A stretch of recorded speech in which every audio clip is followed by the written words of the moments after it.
Hello! Can you write JavaScript in Google Sheets?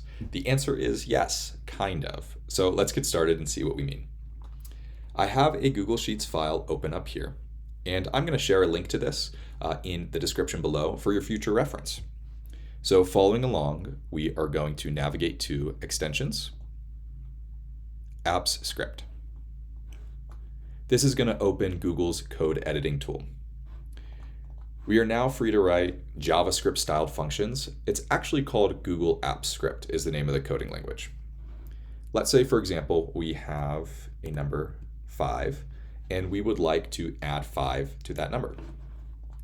We'll create a function called add 5. It will accept an input, and it will return that input plus 5. Go ahead and save that. And now we're free to use this function like any other in Google Sheets.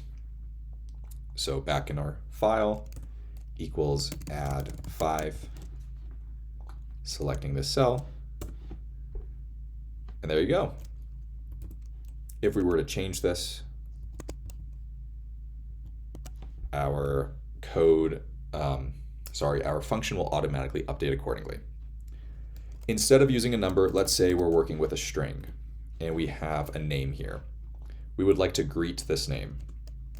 So we're going to write a function called greeting. It will accept an input. And this time, instead of returning a number, it will return a string. Hello, input, and save. Now, once again, we're free to use this function like any other in our file. So we will say greeting, select this cell, and there you have it. Once again, if we were to update this, you'll see that our function updates live.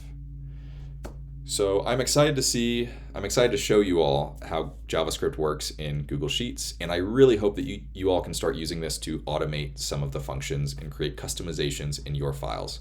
Please let me know if you have any questions in the comments below.